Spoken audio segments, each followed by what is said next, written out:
암이 대사질환이라는 말은 암세포가 정상적이지 못한 방식으로 먹고 이상한 방식으로 에너지를 만들고 몸에 나쁜 방식으로 영양물질을 가져다 쓴다는 뜻입니다. 암세포는 정상적인 대사 과정을 자기에게 유리하게 비틀어서 무한대로 증식하고 영원히 죽지 않는 방식으로 살아남는 겁니다. 이때 우리가 신경 써야 되는 것은 좋은 것을 먹는 게 아닙니다. 도대체 먹는 거 말고 무슨 방법이 있다는 말일까요?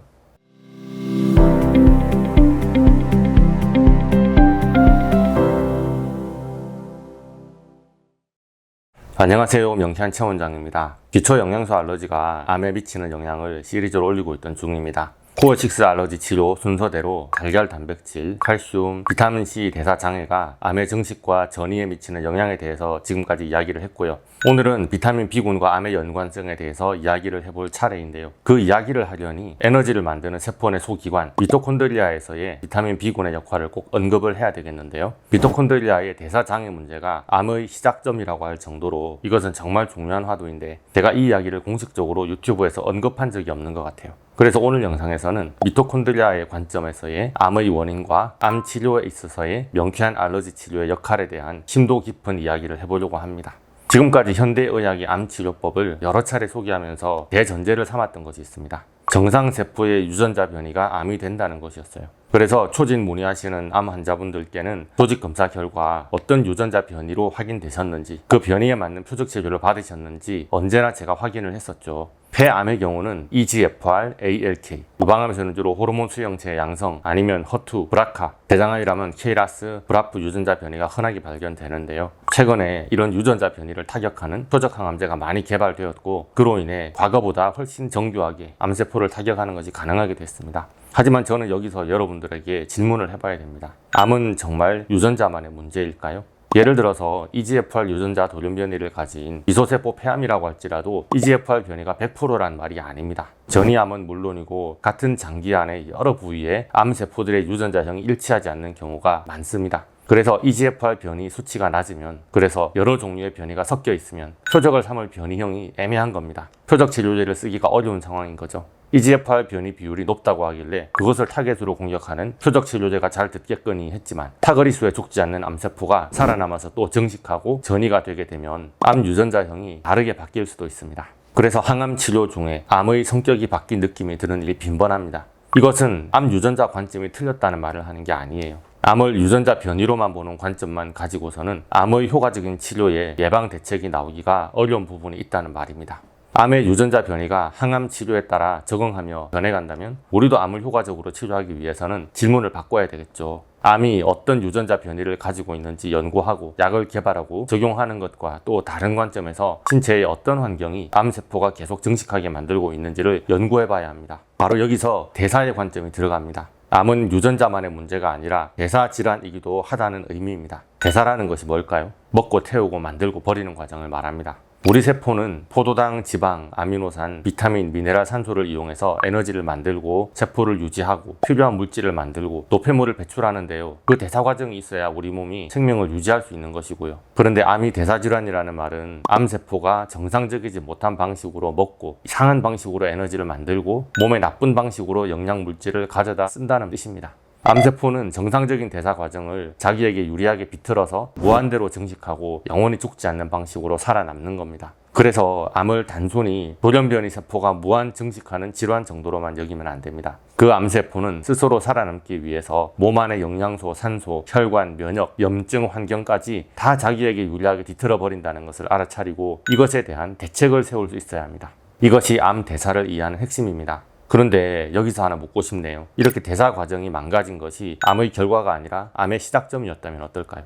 DNA 돌연 변이가 암이 된 것이 아니라 세포의 에너지 대사가 망가진 것이 먼저였다면 현대의학의 항암치료법과는 다른 접근 방식으로 암치료법과 예방법을 꼭 생각해내야 되는 사태가 벌어지네요. 그것의 실마리가 되는 것이 미토콘드리아 기능입니다. 정상세포는 미토콘드리아에서 산소를 이용해서 효율적으로 ATP를 만듭니다. 하지만 암세포는 미토콘드리아의 호흡작용이 손상이 되어서 산소를 쓰지 않고 발효를 통해서 에너지를 얻습니다. 이것을 와버그 효과라고 합니다. 이것은 에너지를 만드는 속도는 빠른 대신에 효율은 아주 나빠서 암세포는 포도당을 엄청나게 먹어 치우면서 젖산이라는 부산물을 많이 만들어내요. 이 현상을 이용해서 암을 진단할 정도입니다.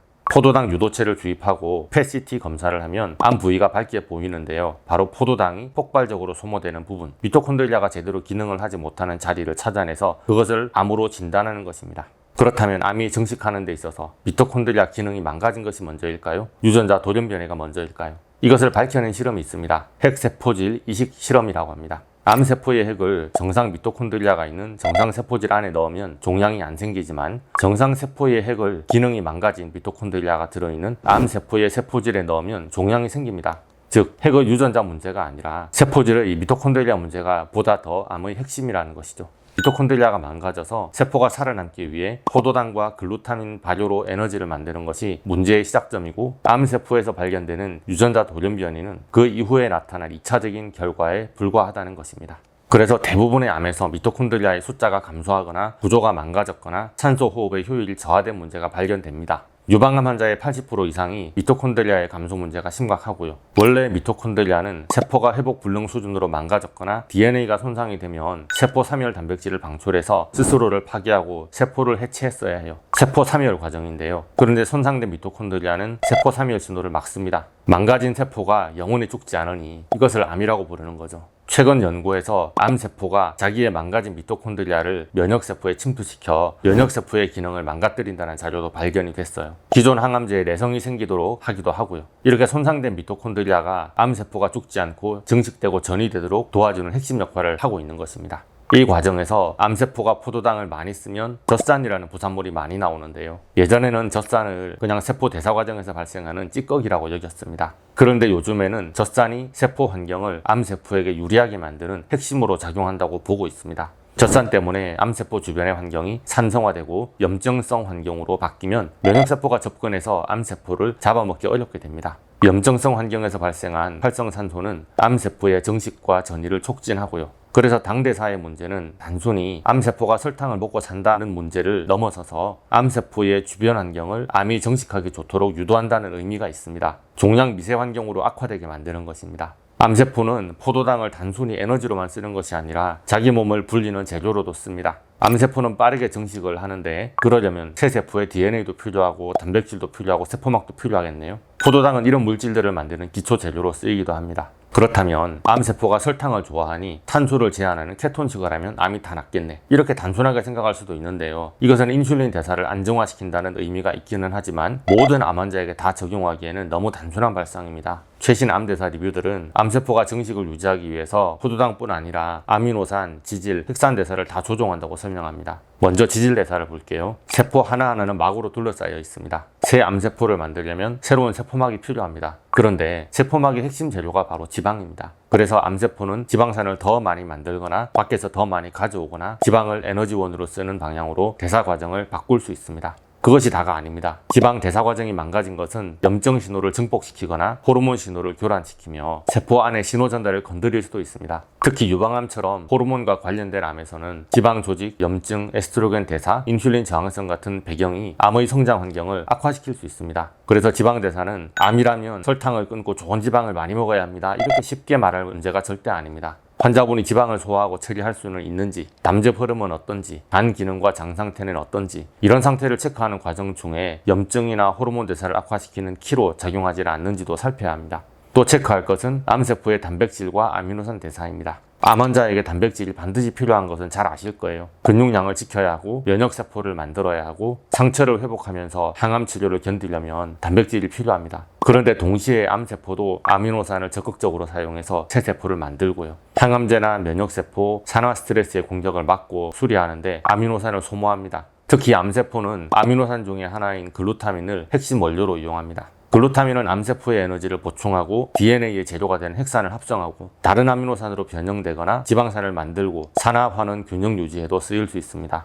예전에 영상으로 올렸던 글루타메이트, MSG의 원료가 되는 물질, 네, 맞습니다. 게다가 글루타민은 몸 안에서 자연적으로 합성될 수도 있거든요. 세린, 글리신, 메타이오닌 같은 아미노산도 핵산 합성, 메틸레이션, 항산화 시스템과 연결이 됩니다.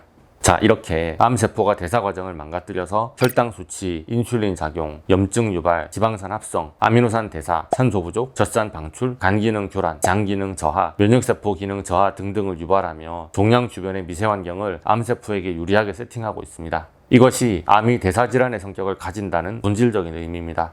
자, 그렇다면 지금까지의 표준 항암 치료는 어떤 의미가 있겠습니까? 수술로 암을 잘라내도 항암이나 방사선, 면역치료제나 표적 항암제로 암세포를 타격해도 종양 미세 환경을 변화시키는 것은 아닙니다. 암세포에게 유리하게 세팅되어 있는 세포 환경들은 그대로인데 암의 표준 치료를 계속하며 암세포를 타격하는 것을 반복할수록 정상세포도 같이 해를 입게 되고 그 충격이 누적됩니다. 그렇다면 종양 미세 환경을 조절하고 회복시킬 수 있는 방법은 뭐가 있을 수 있겠냐 고민이 되죠. 이럴 때 대부분의 암 환자분들은 뭐를 먹어야 암에 좋을까를 찾아보십니다. 땡땡 암에 좋은 음식, 땡땡 암에 좋은 영양제 뭐 이런 식의 키워드가 언제나 네이버 검색 최상위권에서 내려오질 않습니다. 이런 걸 먹고서 입맛이 돌고 컨디션이 좋아지면서 암에서 잘 회복되었다는 종류의 광고성 댓글들도 자주 달리고 있어요. 그런데 암 환자분에게 먹는 문제는 단순하지 않습니다. 암에 뭐가 좋은지 잘 판단해야 된다거나 미토콘드리아에 도움이 되는 영양소가 꼭 필요하다라는 말을 하는 게 아닙니다. 아무리 몸에 좋은 것을 먹어도 암세포와 정상세포가 그것을 놓고 경쟁한다는 말입니다.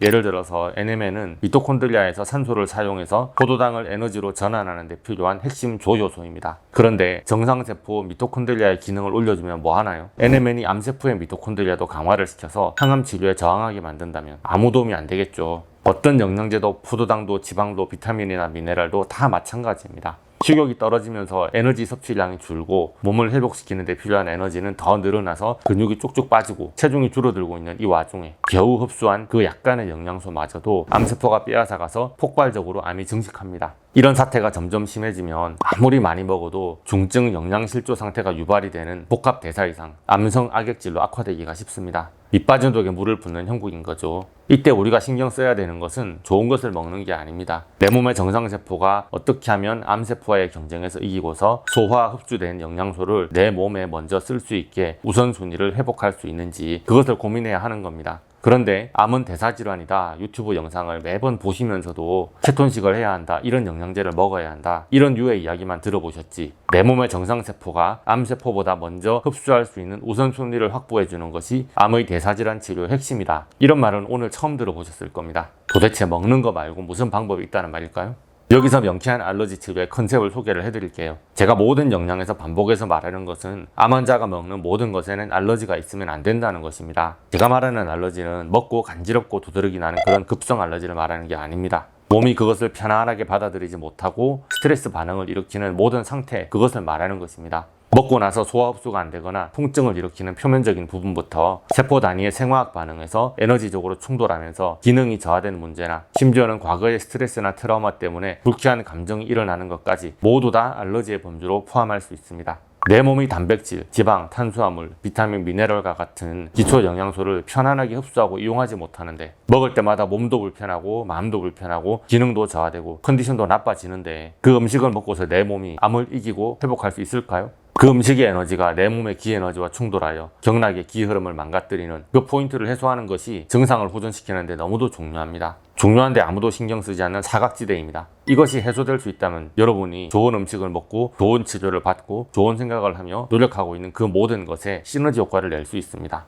자, 여기까지 열심히 영상을 봤는데요. 이제 보니까 한의사였어 하고 영상을 꺼버리시는 분들이 혹시 계실까 싶어서 부연 설명을 합니다. 여러분이 보시기에는 한의사가 하는 말이 우습게 느껴지실 수도 있습니다. 그러나 현대의학에는 내 몸이 그 영양소를 기분 좋게 받아들이도록 에너지를 조절한다는 개념은 전혀 없습니다. 좋은 것을 많이 먹어도 속이 불편하고 설사하고 먹기만 하면 바이탈이 흔들리고 복수가 차고 속이 답답하고 어지럽고 몸이 오히려 더 예민해지는데 암 환자는 그 증상을 낮추기 위해서 추가로 더 먹을 수 있는 약이 거의 없다시피 합니다. 더 해볼 수 있는 방법이 아무것도 없을 때 여러분들은 무엇을 하실 수 있으신가요? 좋은 것을 찾아보기 전에 그 좋은 것이 먼저 내 몸에 잘 작용할 수 있도록 도와주는 에너지 차원의 교정, 그것을 먼저 해보시라고 권해드리는 것입니다. 이것은 원래 암세포가 마음대로 가져다 쓸 것이 아니라 내 몸이 회복과 면역을 위해서 써야 하는 것이다 라고 각성을 시키는 것이 필요한 겁니다. 알러지 치료라는 방식으로 그런 각성이 왜 가능한 것인지는 지난 영상을 확인해 주시고요. 이왕 좋은 음식과 좋은 영양제를 드시려거든 알러지를 확인하고 알러지를 치료한 후에 드세요. 알러지 치료가 성공하면 몸은 그 음식을, 그 영양소를 훨씬 편안하게 받아들일 수 있습니다. 그런 의미에서 달걀 단백질에 대해서 알러지 치료를 하는 것이 암에 어떤 영향을 미치는지, 칼슘과 비타민C에 대한 알러지 치료는 어떤 효과인지 시리즈로 영상을 올리던 중입니다. 왜 명쾌한 알러지 치료가 증상을 호전시키고 예후를 좋게 할 수 있는지에 대해서는 오늘 영상만으로 다 설명할 수 없어서 기존에 찍어놓은 영상을 확인해 보시기 바랍니다. 다만 분명히 말씀드리는 것은 알러지 치료가 암세포를 직접 죽이는 항암 치료라고 주장하는 것이 절대 아닙니다. 수술, 항암, 방사선, 표적 치료, 면역 항암 치료의 이런 큰 방향은 진료받으시는 그 큰 병원의 주치의와 꼭 상의를 하셔야 합니다. 그러나 현대의학이 암 표준 치료만으로 한계를 느끼셨다면 현대의학과는 전혀 다른 관점에서 암과 싸우는 내 몸의 대사 환경을 긍정적으로 바꿔주는 접근법도 필요하다고 말씀을 드립니다.